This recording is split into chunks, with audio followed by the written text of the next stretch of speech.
month of Habeeb. And as we just heard, the gospel reading is from the 9th chapter of the gospel according to our teacher, St. Luke the evangelist. And this reading is telling us the story of the Lord Jesus Christ making the great miracle of feeding the multitudes out of 5 loaves and 2 fish, 2 of the small fish.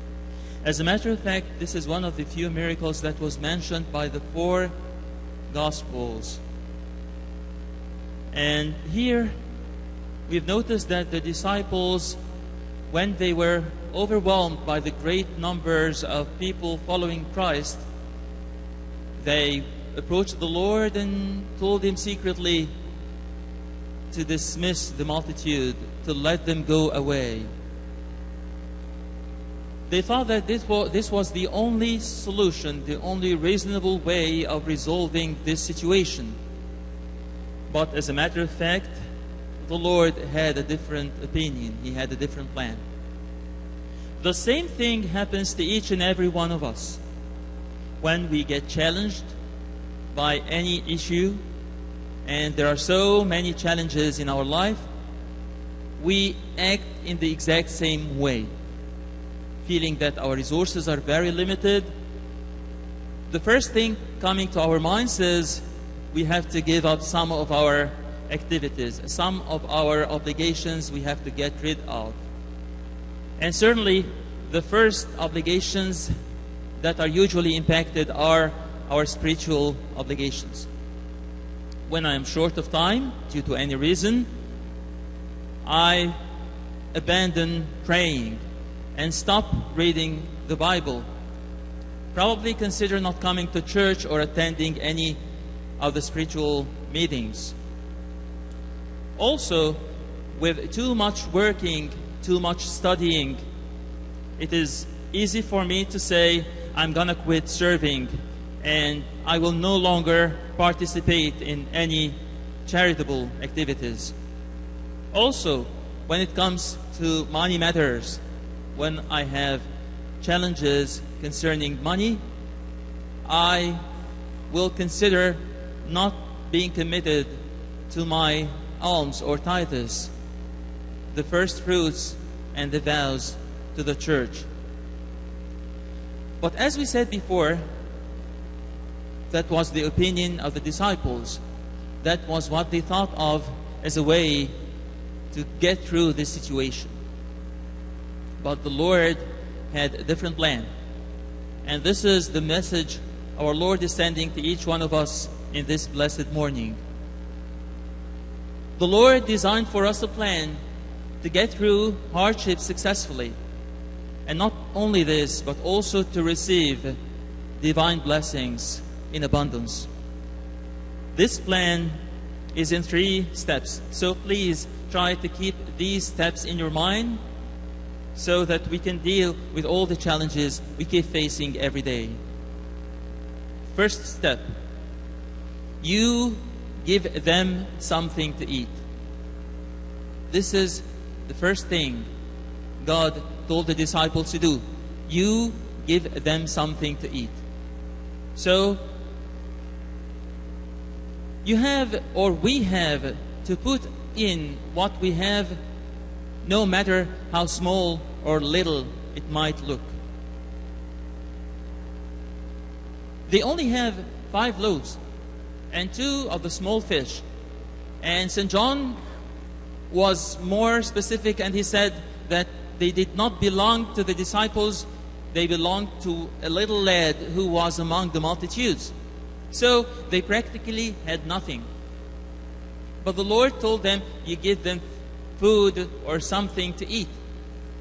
They were required to share the very little they had with over 5,000 men, except the women and children. This seemed very illogical. But as a matter of fact,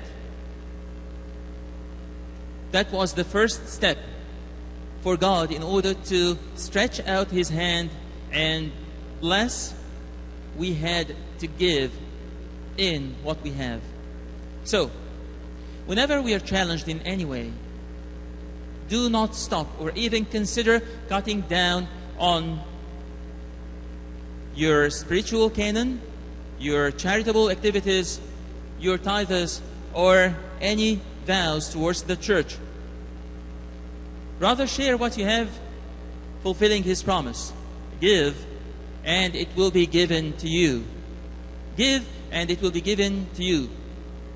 Let us make sure that the more we give, the much more we will eventually receive. And let us learn from the poor widow who put in the treasury all what she had, and that was only 2 little mites, which is hardly anything compared to what others put. But she was the only one who deserved to be commended by the Lord, and we remember what she did in every liturgy during the litany of oblations. So, number 1, you give them something to eat. Put in what you have, no matter how small, how little you might think it is. Number 2, make them sit down in groups of 50. It is very, very, very important to be organized. Do not panic, and do not feel that you're not going to be able to get through. When you're challenged in any ways, sit down and make a plan. Make a plan for all your obligations at home, at work, at school, at church. Make a plan for everything. Also, when it comes to financial matters, consider all your obligations, your payments, your premiums, and everything. By doing this, believe me, you're going to find resources, not only to cover your needs, but also you will find some leftovers. After all, isn't He who taught us, for which of you intending to build a tower does not sit down first and count the cost? So we are building a tower. We are planning on to receive the divine blessings and also to win the heavenly kingdom. So this is a very, very important, or rather we can say this is the most important project in our lives. This could be the only reason for many, many people to live through. So let us sit down and make a plan for everything. Balance your resources against your obligations, and you will find them more than enough. Number 1, put in what you have. Number 2, be organized. And then let's go to number 3. Then He took the 5 loaves and the 2 bread, and looking up to heaven, He blessed and broke them. So the third and probably most important thing we all have to do is to believe. Yes, we must be organized. We have to put what we have. But most of all, we have to believe in His mighty power to multiply this very little we have, making it not only sufficient for our needs, but to overflow and abound to cover the needs of many others as well. As we said before, by praying and reading the Bible, this is the only way how we can achieve this faith. By looking up to heaven, this is the way to believe. Through the fervent prayers, we ask Him, God, I am very weak. I am challenged. My resources are very limited. I have many, many things to do. I have many obligations and I cannot fulfill any of them. Please, God, bless me and bless my life and multiply my resources. Also, reading the Bible is very, very important.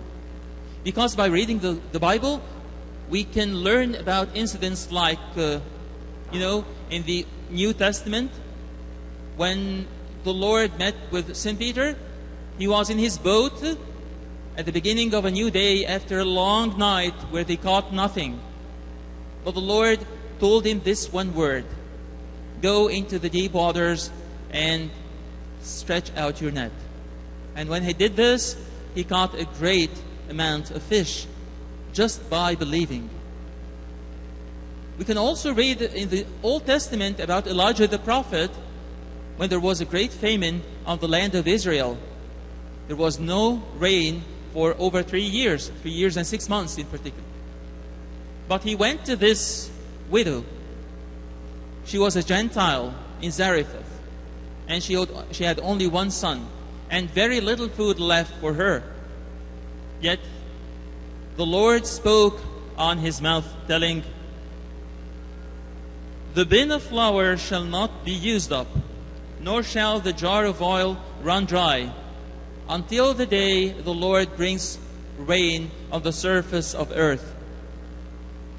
The lady believed, and according to her belief, she was granted. The promises of the Lord are fulfilled, and she survived with her family through the famine. As we said before, we have to believe, and this is the exact same thing the Lord wanted his disciples to learn. Then he took the 5 loaves and the 2 bread, and looking up to heaven, he blessed and broke them, looking up to heaven. So, as we just said, these are the 3 steps that we all need to remember whenever we're approached by a challenge, a big ordeal, a big assignment in our life. Number 1, put in all what we have, or most of it. Do not stop. Do not cut on your giving. Number 2, be organized. Number 3, look up to heaven. To conclude with this, I would like to tell you a story. This story was about, it actually happened, and I read it in one of the books, about a man who had a family. He was a painter, he was an artist, who used to draw paintings and sell them. He had a wife and kids. But because the nature of his work, his income was not steady. He didn't have a consistent income because, as we said, he was drawing paintings and then he sold them and lived from the money that he got. It wasn't a regular job without a bi-weekly or a monthly paycheck or anything like that. So sometimes he sold a lot of paintings and he was doing well. Other times he could hardly sell any and he was having a hardship. They used to go to church and they were committed. It happened like in the 70s of the last century, the 20th century, 1970 something. And they used to go to church and pay like £5 every month to the church. There was a treasurer who used to go around and collect this money from the church members. £5, that might seem not very much, but at this time it was a significant amount of money. Once happened that he was unable to sell anything, and the money that he had was getting less and less every day. They started to spend out of their savings until a certain day came when they had only £5 in their house, in their home. His wife told him, "Please, go down, get us something to eat because the kids have nothing." There was no food in the house. "So take these £5 and get us something to eat." As he was going downstairs, he lived in an apartment, he met the man, the treasurer, who came from church to collect the monthly donation. When he saw him, the man was asking about him, so he said, "I'm he." He told him, "I came from church to collect the 5 monthly pounds." The man only had this £5, so he thought to himself, "What am I going to do? Should I give him the money, all the money that I had, all the money that was left for me, and stay over the night without even anything for the kids? Or just keep it for myself and ask him to come later?" But he decided to choose, "No, I'm going to give the money to God, and God will do the rest." So he gave him the £5, and the man left. But our friend went downstairs. He walked around in the streets not knowing what to do. His wife was expecting him to bring some food, but now he has nothing to buy food with. And he was very confused. he started to pray, God, you know that I have nothing. I've given all what I have, just like the widow. I'm sure that you can provide for me and for my family. As he was walking by, just wondering and thinking, he passed by the pharmacy. There was a pharmacy around the corner of the street where he lived in. And he used to get some medicines from that pharmacy and pay later. He found the pharmacist calling him. He tried to ignore his calling because he thought the pharmacist was asking him for money. But when the pharmacist repeated his call, he got in and told, "Oh, doctor, I'm sorry, I have no money. Can you please wait a little bit until I get some money?" He told him, "No, I'm not calling you for this reason. I'm calling you for something totally different. I have a friend, and this friend has a factory of furniture. And he was looking for a talented painter in order to draw some paintings on the furniture he is making. When he asked me, I recommended you. And he wants to meet you and see some of your work." The man was very excited. And he went to that man, the factory owner, and he showed him some of his work. The owner liked the work a lot, and he decided to sign a contract with him for 5 years for a salary of £5,000 every month. And then he realized that he made the right choice. He made the right choice by giving all what he had, because the Lord is perfectly capable of providing for each and every one of us. He is the one who promised, and He is the one who is perfectly capable of fulfilling His promises. So, in this blessed morning, let us all remember the message of God and the gospel of blessing. Whenever we have a challenge, let's follow these 3 simple steps. Put in all what you have: time, effort, money, whatever. Be organized. Lift up your eyes to heaven and ask for divine help, and you will get it in abundance. To God is glory forever and ever.